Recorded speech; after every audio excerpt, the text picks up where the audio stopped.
నెల్లూరు జిల్లా సంగం బస్టాండు సెంటర్లో టీడీపీ నాయకులు సంబరాలు నిర్వహించారు. టీడీపీ జాతీయ అధ్యక్షులు నారా చంద్రబాబు నాయుడు విడుదల చేసిన రెండో జాబితాలో ఆత్మకూరు టీడీపీ ఎమ్మెల్యే అభ్యర్థిగా ఎమ్మెల్యే ఆనం రామనారాయణ రెడ్డిని ప్రకటించడంతో బాణాసంచాలు కాల్చి నినాదాలు చేస్తూ సంబరాలు చేశారు. ఆత్మకూరు అభివృద్ధి ఆనంతోనే సాధ్యమని తెలిపారు. బీజేపీతో పొత్తు పెట్టుకుంటే ముస్లిం ఓట్లు పడవని వైసీపీ నాయకులు అనడం సిగ్గుచేటని అన్నారు. వైసీపీ ప్రభుత్వం ముస్లిం మైనారిటీలకు తీవ్ర అన్యాయం చేసిందని వారు మండిపడ్డారు. రాబోయే సార్వత్రిక ఎన్నికల్లో ఆనం రామనారాయణ రెడ్డి 40,000 మెజారిటీతో గెలుస్తారని వారు ధీమా వ్యక్తం చేశారు. ఈ కార్యక్రమంలో టీడీపీ మండల అధ్యక్షుడు గుండ్లపల్లి శ్రీనివాసులు యాదవ్, నాయకులు బాణా శ్రీనివాసులరెడ్డి, కోటు కరుణాకర్ రెడ్డి, మంజులా నాయుడు, బాబు, శేషయ్య, పట్టాభిరామిరెడ్డి, వెంకటేశ్వర్లు యాదవ్, కృష్ణమూర్తి, రఘురామయ్య, శ్రీనివాసులు, గణేష్ నాయుడు తదితరులు పాల్గొన్నారు.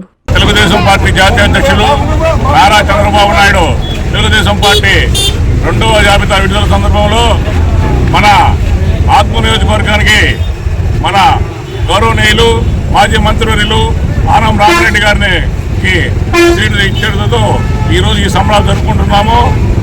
ఆత్మకూరులో అభివృద్ధి అంటే ఆనం అంటే అభివృద్ధి. ఆ నినాదంతోనే ఆత్మకూరులో గత కాంగ్రెస్ ప్రభుత్వం మంత్రిగా ఉన్న ఆయన ఆర్థిక మంత్రిగా ఉన్న రోజుల్లో ఆత్మకూరు ఎంత డెవలప్ చేసింది, ఆ ఎన్ని ఏ విధంగా ఆత్మకూరుకి ఎంత నిధులు కేటాయించారో ప్రతి ఒక్కరికి తెలుసు.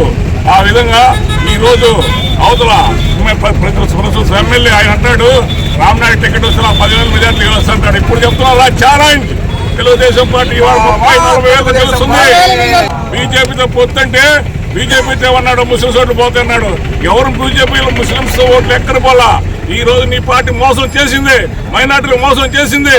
దుర్సంపదలు ఎగ్గొట్టావు, రంజాన్ కౌరు ఎగ్గొట్టావు, మొత్తం అందరినీ రాష్ట్ర సర్వనాశం చేసిన వ్యక్తి ఏకైక వ్యక్తి జగన్మోహన్ రెడ్డి. ఈ రాబోయే రోజుల్లో ఈ ఎమ్మెల్యే విక్రమ్ రెడ్డికి మా రామనాయుడు ద్వారా తగిన బుద్ధి చెప్తామని, రామనాయుడు వచ్చే ఎన్నికలలో దాదాపు 40,000 మెజార్టీతో గెలుచుకుంటామని ఛాలెంజ్ చేస్తున్నాం.